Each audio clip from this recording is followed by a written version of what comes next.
जय हिंद जोहार जगह मैं शमशाद आलम। आज जिस मुद्दे पे बात करने वाले हैं वो मुद्दा है झारखंड में छात्रों का आंदोलन चल रहा है। ये आंदोलन में भाई अचानक जो है कि एक विवाद खड़ा होता है और इस विवाद के बाद ये आंदोलन जो है दो गुट में बंट गया। जैसे ही दो गुट में ये आंदोलन बटा उसके बाद एक दूसरे के ऊपर आरोप प्रत्यारोप लगाने लगे। एक तरफ जो है कि झारखंड लोकतांत्रिक क्रांतिकारी मोर्चा के गुट और दूसरे तरफ जो है कि छात्रों का गुट। लेकिन जैसे ही ये आंदोलन में भाई गुटबाजी होता है उसके बाद की जो कहानी होती है बड़ा दिलचस्प होता है, क्योंकि बताया यह जाता है कि उस आंदोलन के स्टेज से जो है कि झारखंड लोकतांत्रिक क्रांतिकारी मोर्चा के नेता यानी कि देवेंद्र नाथ महतो और तमाम जो नेता थे उनको जो है कि भाई स्टेज से उतार दिया गया।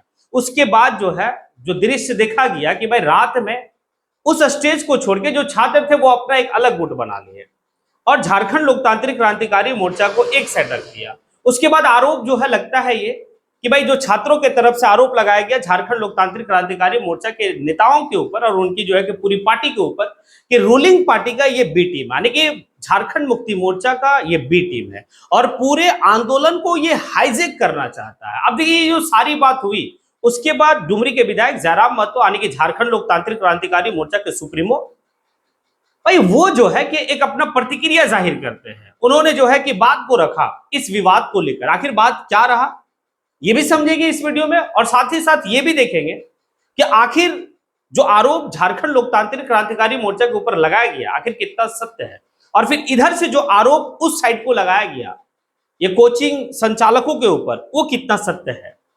एक एक पॉइंट पे जो है कि डिस्कस काफी बारीकी से करेंगे। आप लोग जो है कि इस वीडियो में बने रहिएगा और साथ ही साथ ये भी देखेंगे कि अगर इस तरीके से जो है कि आपस में ही विवाद खड़ा होता है तो जिस मकसद के लिए आप आंदोलन में छात्र पहुंचे हैं पूरे झारखंड से कोने कोने से, क्या ये आंदोलन सफल हो पाएगा? क्या आपकी जो मकसद है इस आंदोलन को लेकर क्या आप अपने मकसद को पा पाएंगे? चलिए समझते हैं और एक एक परत को खोलते हैं। दरअसल बात यह है कि भाई झारखंड में जेपीएससी का पीटी होता है यानी कि 14वां जेपीएससी का पीटी होता है। पीटी में कई तरह की गड़बड़ियां पाई जाती है। उसके बाद जेएसएससी सीजीएल वाली कहानी, अभय तिवारी, ये सारा चीज जो है परत बाई परत जो है कि झारखंड में खुलता चला गया।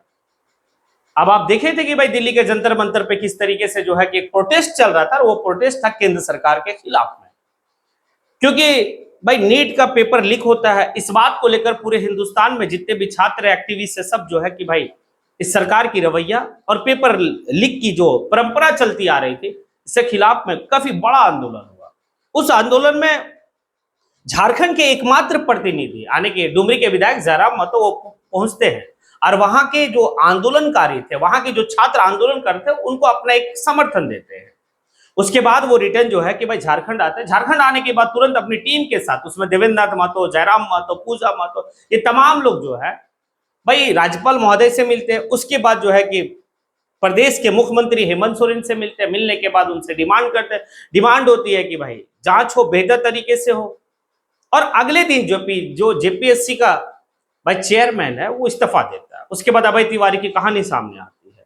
उसके बाद देवेंद्र नाथ महतो जो है बापू वाटिका के पास भाई वो आंदोलन में बैठ जाते हैं, क्योंकि आंदोलन के लिए जाने ही जाते हैं देवेंद्र नाथ महतो। अब देवेंद्र नाथ महतो इस मुद्दा को लेकर भाई काफी मजबूत तरीके से और अडिग तरीके से वो आंदोलन में बैठे। उसके बाद धीरे धीरे एक हुजूम बढ़ता चला गया और छात्रों की डिमांड थी कि अब जो है ये प्रोटेस्ट या ये आंदोलन आप जो है छात्रों को सौंप दें।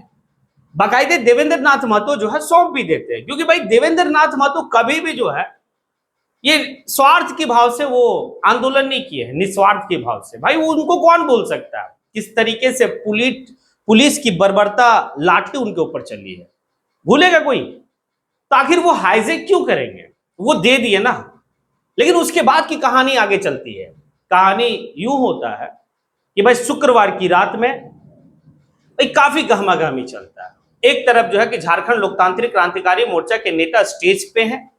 अब यहां पर जो है कि भाई छात्रों के लेकर और छात्रों के आड़ में कुछ कोचिंग संचालक जो है वहां पहुंचते हैं और पहुंचने के बाद जो है झारखंड लोकतांत्रिक क्रांतिकारी मोर्चा के जो नेता स्टेज पे बैठे हुए थे उनको उतारने की बात होती है। उसके बाद नोकझोंक स्टार्ट होता है, उतार दिया गया। अब उतारने के बाद ये ड्रामा पूरा रात भर चलता है। उसके बाद जो है ये जो सो कॉल्ड अपने आप को जो है कि प्रोटेस्टर कह रहे थे वो कोचिंग संचालक वाले वो कुछ छात्रों को बरगला कर लेकर जो है कि भाई दूसरा खेमा बना दिया और झारखंड लोकतांत्रिक क्रांतिकारी मोर्चा को अकेला छोड़ दिया। खैर कोई बात नहीं, बच्चों को जो है कि क्या चाहिए, छात्रों को क्या चाहिए। अब इस दौरान में जो है, जो छात्रों का खेमा था, जो कोचिंग संचालक का जो खेमा था, वो झारखंड लोकतांत्रिक क्रांतिकारी मोर्चा पर एक ब्लेम लगाता है। और ब्लेम ये है कि वर्तमान की जो रूलिंग पार्टी है झारखंड में, यानी कि झारखंड मुक्ति मोर्चा, कांग्रेस, आरजेडी और लेफ्ट, इनका ये बी टीम है। हाँ, बड़ा अच्छा जो है कि आप बात कह रहे हैं बी टीम और सी टीम वाली कहानी बेहतर है, लेकिन आपको याद करना होगा कि भाई जब भी सदन में मुद्दा पे बात हुई है, छात्रों की मुद्दा हो या तमाम किसी भी झारखंडियत की मुद्दा हो, वहां पर बेबाक तरीके से सरकार से सवाल अगर आंख में आंख डालकर कोई पूछा है, तो जयराम पूछा है। इस बात को नकार नहीं सकते। गवाह के रूप में आज भी जो है कि भाई है वो चीज, आप जाइए और विधानसभा के साइट पे सारी चीज दिख जाएगी। अब यहां पर जो है कि हाईजेक की कहानी, क्या आपको लगता है कि देवेंद्र नाथ महतो किसी आंदोलन को हाईजेक करेंगे? भाई शरीर में कितनी लाठी टूटी है उनकी, कैसे बाल पकड़ के घसीट के पुलिस लेके गया, वो दृश्य आज भी आपके जहन में होगा। वो भी एक सीजीएल का आंदोलन था, जेएसएससी का आंदोलन था।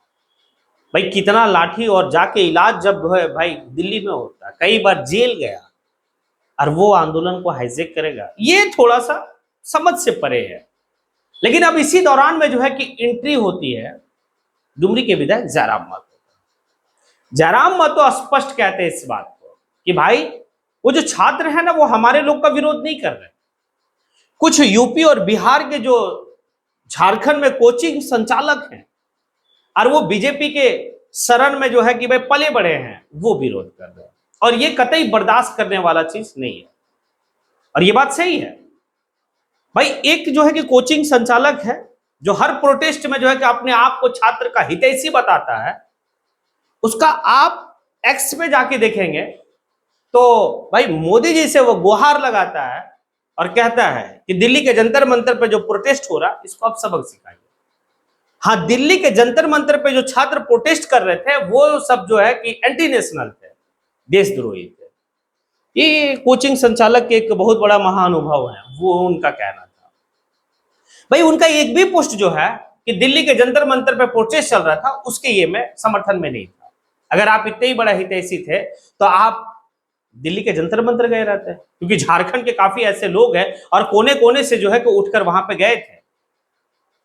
लेकिन आपको रोटी सेकना है यहां, क्योंकि आपको पले बड़े हैं आप जो है कि भाई संघ में, बीजेपी में, तो आपको तो भाई दूसरे पार्टी का उदय आपको बर्दाश्त कैसे हो सकता है। खैर ये सारी बात को छोड़ दीजिए, लेकिन एक सवाल है उन लोगों से जो लोग इस बात को कह रहे थे कि भाई हाईजेक करने का काम कर रहा है, किसी पार्टी को जो है कि अपना यह आंदोलन बना रहा है। सवाल है, क्या उस पार्टी के लोग अपने बैनर, झंडा, टैग लेके पहुंचे थे क्या? अगर झारखंड लोकतांत्रिक क्रांतिकारी मोर्चा के लोग वहां पहुंचे थे या फिर नेता पहुंचे थे, तो वो झंडा लेके पहुंचे थे, अपना सैंपल लेके पहुंचे थे या फिर बैनर लेके पहुंचे थे? अरे भाई कुछ नहीं है, वो एक सिंपल सा व्यक्ति बनकर वहां पर पहुंचा था छात्रों को भाई समर्थन देने के लिए।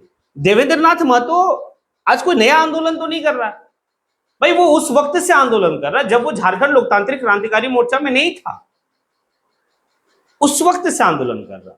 तो ये एक साजिश रची जा रही है कि कैसे जो है कि खास एक पार्टी को बदनाम किया जाए। हाँ, लेकिन एक तरफ जो है कि सरकार से मेरी भाई एक निवेदन हम कह सकते हैं और सरकार का एक चेतावनी देंगे कि भाई आप जो है ना पहले इन प्रोटेस्ट करने वाले लोगों से आके आप बात कीजिए। सरकार का तो ये काम होनी चाहिए था कि भाई बात करनी चाहिए था। सरकार की डिमांड है आपकी सीआईडी से नहीं, ईडी से डिमांड है कि भाई यहां से जांच होनी चाहिए था, तो आप सीआईडी से कर रहे हैं, सीबीआई से करवाइए, ईडी से करवाइए। भाई ये सारी चीज अगर जांच करती है तो बेहतर है। तो सरकार को कम से कम इतना तो सहूर होनी चाहिए, इतना तो सोचनी चाहिए कि जो लोग प्रोटेस्ट कर रहे हैं वो झारखंड के लोग हैं, उनसे जाकर हम वार्ता करते हैं। क्या लोग अब जो है कि सोनम वांगचुक बनने पे मजबूर हो जाएंगे? जब वो भूख हड़ताल पे बैठ जाएंगे तब आपकी नींद खुलेगी। वक्त रहते इस सरकार को जो है कि इन आंदोलनकारियों से, इन छात्रों से आकर मिलकर बात करनी चाहिए और इनकी जो समस्या है उस पर गौर करनी चाहिए। और अगर ऐसा नहीं होता है तो भाई कल एक लड़का जो गाना गा के संदेश दिया था ना, वही होने वाला है कि हाथ मलते रह जाओगे। अगर हम जो रूठ गए तो हाथ मलते रह जाओगे। और वो आदिवासी युवक था, और वाकई में जो है कि भाई इस बार झारखंड के लोग जो है जाग चुके हैं, जेनजी जाग चुका है। आपकी सरकार को जो है कि भाई सत्ता से बेदखल करने में वक्त नहीं लगेगा। तो खैर, वक्त है छात्रों से बात करके छात्रों की समस्या का समाधान होनी चाहिए।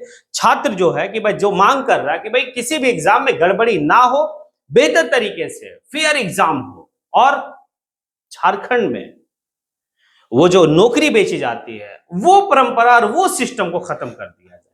अगर ये खत्म होता है तो बेहतर से जो है झारखंड के लोगों को भाई नौकरी मिलेगा।